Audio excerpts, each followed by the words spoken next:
It's Wednesday, and I have a wacky question. Now, this question was asked by a follower. I'll go ahead and play the question for you. So look, I'm talking to a friend right now, and I'm going through the same thing with my kids. Not showing appreciation and expecting more and not understanding that you're doing all you can. So if you guys got any tips on how I could break it to them by letting her know, or letting my kids know and letting my friend know to tell her kids, I have to lose for you to win. You know what I'm saying? Like I have to put in this effort and more time and more hours just so you could have what you have. So I have to take a loss, for you to win. And I'm willing to do that because you're my kid, but they don't care. So if you guys got any output on the situation, let me know. Thank you so much, Gio, for this question. And I want to thank you 1,000 times over for submitting it. I'm a believer that the only stupid question is an unasked question. Just like you said, you and your friend are both having this parental question. So I want to thank you for taking the first step in bringing it to the community for us to gnaw on this together. Because when it comes to children, I will say it 1,000 times over, it takes a village. So thank you so much for seeing that, hey, that this was an area that I want to get some support in and actually seeking support.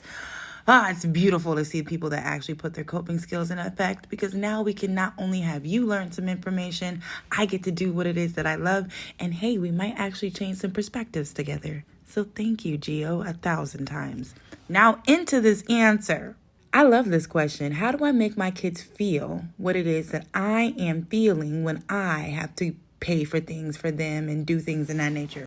Now, you want to listen to the end, because I'm going to break down not only the behavioral answer to this, my own experience with my mother as a child and the perspective that I got looking up, and then my own perspective as a parent. And then I give you some tips on how you can implement it for you and your kids today. So make sure you stay tuned and watch to the end, okay? Well, the reality is children only feel what they experience, right? So in behavioral therapy, we have these type of environments that we consider teaching or learning environments, and we'll have like what is considered a natural environment, a natural opportunity. This is something that happens and we can't stop it or prevent it. We know as parents that this is something that could happen as just a set of events of consequences. So we take an opportunity of a natural event and make it a learning opportunity, okay? There's also the contrived learning opportunities, which is what a lot of people do in behavioral therapies, where we create a way or a reason or a situation for you to experience something that you would experience naturally, right? So that way, when you experience it naturally, that you have some familiarity with the stresses that come with it, right? So as parents, we are supposed to stimulate those type of experiences for our children. So if you're noticing that your children aren't really acknowledging the loss that you feel when you have to come off money for them or things in that nature, then yes, it is time for us to sit back and say, how do I get you to feel this, right? And so it might be showing them, hey, I don't have to pay for your favorite snacks, right? This is something that my mom did to me when I was in school, right? She said, you want to get C's and D's, Charnel? Okay, great. C's and D's is fine. You're right. It's passing. But do you know who people who can afford C's and D's eat? They eat ramen noodle. They eat ramen noodle. Because my mom would buy pizza every Friday, right? My mom and dad would buy pizza every Friday. We would go out and we would go to IHOP regularly. That was one of our favorite spots to go eat. We went out to go eat often because my family, my mother and my father had pretty comfortable jobs that we could do that, right? So when we would get C's and D's and say, well, C's are passing, C's get degrees, and my mom would say, they certainly do, and see people eat this and see people eat that. And so for a month, my mom said, if you hungry, you got cereal and noodles. Now, I'm not suggesting that you do this, but what this showed me as a child was that if I wanted more, then I needed to put up more, because if I was going to have the bare minimum, this is what the bare minimum felt like, right? I also did something similar like this with my daughter, right? I had asked her for some ice. She had went to my mom's house. We were leaving from the home, and she grabbed a cup of ice from the ice machine and got in the car, and I just asked her, like, oh, can I have a little bit? And she like threw a fit. She had to be like 5 or 6 years old. And I was like, oh, you're throwing a fit over me asking for some ice that you don't even have to pay for? That just threw me for a complete loop. You're not paying for this ice, and yet you're throwing a fit to just give me some, because even if you gave me a little bit, you could run back in the house and fill up the cup for 100% free, and it costs you nothing. And I said, but my baby doesn't understand this. So I yanked everything. I took away her favorite snacks. I took away her favorite desserts. I took away her favorite juices. I took away everything. I took away her tablet, and I said, I love you. And because I love you, I make sure you have your favorite snacks. But I don't have to make sure that you have them. I have to make sure you have something to eat, right? The state says I have to feed you, but it doesn't say I have to have your favorite snacks, right? Doing things like this is within your control, and you can let the children know, like, yes, I love you. And because I love you, I go out and I make sure you have your Fruit Loops and your favorite snacks in the cabinet. So that way, when you want to go in there, this is one way that you can feel loved. But if you're not going to love me by making sure your chores are done, or your room is clean, or your homework is done, then I don't have to love you in that way. Right?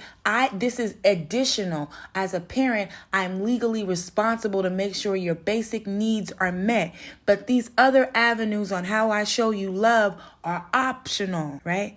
I want to exclude children that are dealing with eating disorders, specifically children that are on the spectrum or developmentally delayed, and they're choosing, only fixated on one specific set of meals.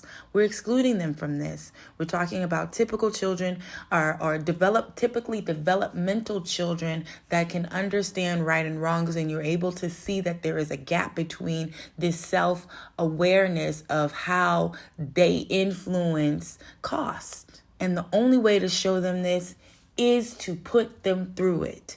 Now, there is a behavioral system that I had put together where I had implemented in my own home with my kiddos, a few of my exes that I dated with and their kids, where we would do the token economy system, where I would go get real fake money from the store, and I would reward my child behaviors with fake money down to change, right? Now, at the end of the month, they could take their fake money that they got, and I would cash it out dollar for dollar, and they could go and spend it in the Dollar Tree. Well, this allowed them to see, like, okay, well, if you're going to be, if you're going to have some behaviors, you're going to have to pay me for them behaviors, right? Cough up $2. You want to hit your sister in the back of her head, go ahead and give me $2 of your dollars. Right? This makes them feel it in a different way, because when they get in that store and they sit there and be like, oh, I want this, and you ain't got enough money for that. That's not me telling them no. That's their decisions telling them no, right? And I'm sticking with it. I'm not giving you no more money. If you don't have enough to buy it, you ain't got enough to buy it. You better go figure out what else to buy, because I'm not finna come and pick up any loose ends. I'm not giving you a penny, because you have what you earned. And you let them feel that, but you have to stimulate it for them. They're not going to know because they don't know, because you do a good job of shielding them from it. If you want them to know, and you can see the gap in the potential harm that them not having this real life experience can create, then yes, we, when I say we, I say me and you, as parents, need to create an opportunity for them to feel those real life experiences on a smaller scale, so when they get in them, they can hit the ground running. So I hope that answers your question. If you have follow-up questions, Gio, please let me know. Drop them in the comments. You know you're in my inbox already, so shoot me some in the inbox if you're not ready to make it public. But please, if there's follow-up comments on how, if you want specific interventions and step-by-step, let me know. This is my passion. This is what I have 15 years experience. So bring the questions on, baby. I love them.